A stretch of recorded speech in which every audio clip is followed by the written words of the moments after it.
How do you write a bestseller?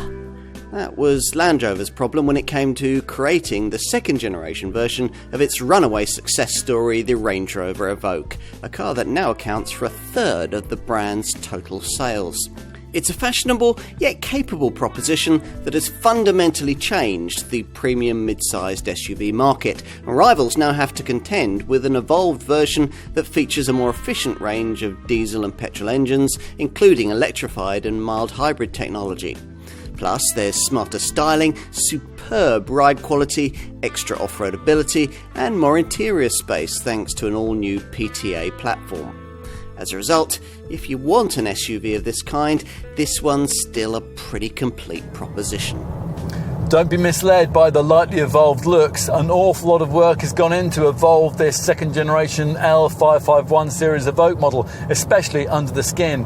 As soon as you set off in it, there's a heftier, more solid feel than the previous car provided, and that's complemented by an altogether more absorbent quality of ride from a redesigned suspension setup with mechanicals that are derived from larger Range Rovers.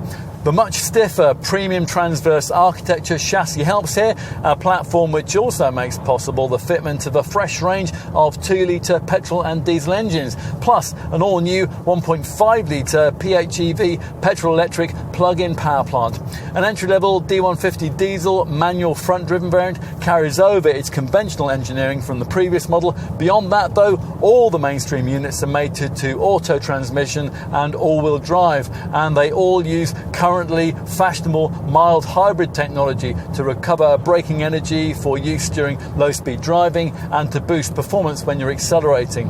The engine name designates the horsepower, with buyers choosing between P200, P250 and P300 petrol units, or more likely one of the diesels, a mild hybrid version of the D150 plus D180 and D240 versions of the same unit. All the engines are slightly hobbled by this Evoque's relatively heavy weight. Upper spec versions can weigh in at close to a couple of tons, which is a lot for a small SUV. But in some ways, the solid structure's hefty feel rather fits with this Evoque's evolved maturity into more of a fully fledged Range Rover product. It doesn't help running cost efficiency, of course. The D240 variant we're trying here has returns typical of the diesel lineup, up to 40.4 mpg on the WLTP combined cycle and up to 163 grams per kilometre of NEDC rated CO2. Rivals do better, but predictably none of those competitors can hold a candle to this Evoque's prowess on the rough stuff. You'll damage any one of them if you attempt to get anywhere near what this little Range Rover can do off-piste. That's thanks to 212 mils of ground clearance, 600 mils of wading depth capability, and an evolved terrain response 2 driving mode system, which sets the car up perfectly for the kind of ground you're travelling over. You don't change a winning formula. The way the original Evoque looked was the major reason why so many people bought it. Stylist Massimo Frascella and his team did initially design a more radical concept for this second generation model, but it was quickly discarded on the basis of continual customer feedback that the established shape should merely be evolved. Perhaps, though, with a little extra touch of Range Rover this time around. That earlier L538 model was originally destined to wear a Land Rover badge. This one, though, which carries over only its door hinges from its predecessor, gains more than a hint of the maturity that marks out the next Range Rover model up in the line, the mid-sized Velar. What's more significant, though, is what you can't see. Now, Land Rover is keen to talk about this Mark II model's premium transverse architecture platform that makes possible the installation of its fresh, mild hybrid engine range. But it's a touch disappointing to find that to be a predominantly steel structure, which has actually added quite a lot of weight to this car. Size, of course, is important. 70% of likely Evoque buyers are urban-based, and they were clear that they didn't want the previous model's 4.37 metre length to grow, so Land Rover had to satisfy them while at the same time addressing the most frequently criticised issue with that old car, that of cramped interior space. The obvious solution was to move the front and rear axles further apart, creating this L551 series model's 20mm longer wheelbase, which is claimed has made a big difference to cabin space inside. Let's take a look. For sure, it's a big improvement. Once cramped and blandly trimmed, this lighter, larger, smarter cabin now at last has the feel of a fully fledged Range Rover. The much higher quality of fit and finish helps here, as does a more mature level of design that includes the introduction of this pistol grip F-type sports car derived shifter and this much wider centre console between the seats. Plus, of course, there are all these screens. Land Rover's Touch Pro Duo setup being standard fit if you avoid the cheaper trim levels, with wondrous graphics and impressive configurability.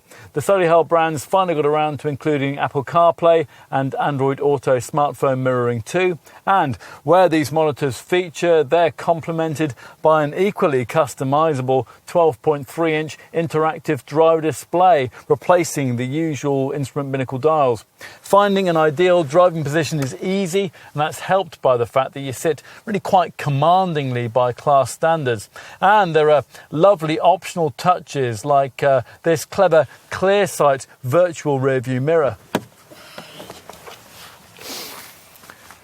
Time to take a seat in the rear. Of course, it is what it is. No matter how much you extend the length between the axles of a car like this, there's only so much legroom that you're going to be able to create. And the Evoque's cause here isn't helped by the lack of the kind of slide and recline function for this rear bench that you'd get in a rival Audi Q3 or a BMW X1 model, and also on much smaller SUVs actually. Still, this Land Rover now makes better use of the room it has. It's now easier to slide your feet under the front chairs, and there's 20 millimetres more knee room, and that's helped by these scalloped out seat backs. The luggage area, once it's revealed, is 10% larger than before. Land Rover quotes a figure of 591 litres. That is misleading because instead of being based around the usual floor to parcel shelf measurement, that references floor to ceiling dimensions. So it's probably more relevant to tell you that golf clubs now fit in sideways, as will a couple of suitcases stored lengthwise alongside each other. Ultimately, what we have here is a welcome step forward in Evoque development. It'll please those who like the original, but it might also charm folk who didn't. Whichever camp you're in, if you need to match style with substance in a small SUV of this sort, it's hard to think of a better place to start your search.